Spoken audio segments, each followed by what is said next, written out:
So, because of my son coming through the program and what I saw it doing for him, I wanted to be a part of this program and just really fully believed in the modality and how it helped people.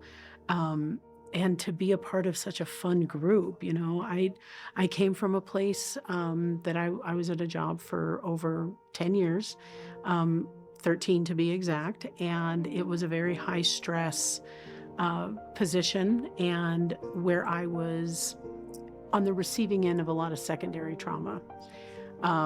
It started to not be the best environment for me as I started to advance in my career.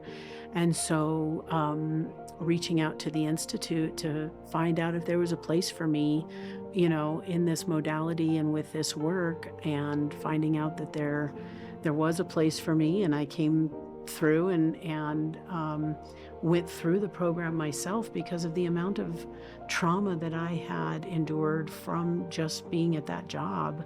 I didn't realize what I didn't realize. So I was the frog sitting in the slowly boiling water, not realizing that the water was getting hotter around me. But I can tell you that I just had very little motivation to do anything. I'd get done with work and would go home, and it was all I could do to make dinner for the family. Engaging in any type of a meaningful conversation or activity, afterwards, I just had to shut down. My brain just had to shut down, and that's no way to live. So after coming to the program, as an employee, but then going through the program as an individual, I started to see things lifting for me. I was happier. I was in a better mood. I had more energy. I'd come home.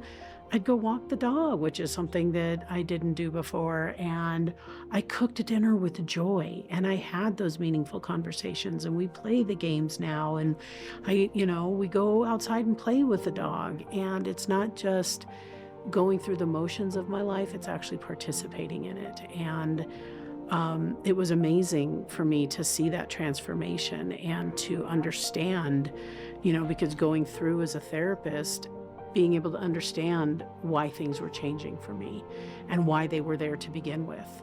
And so I'm no longer that person operating in a trauma response, waiting for the other shoe to drop, but actually stopping and resolving an issue with a response instead of a reaction. It was huge for me, huge for me. I will never go back to that way because now when I feel myself, getting stressed out, I know what's going to help me, what's fully going to help me. And that is, having a session with CFDT and understanding what my brain is doing in that moment. So.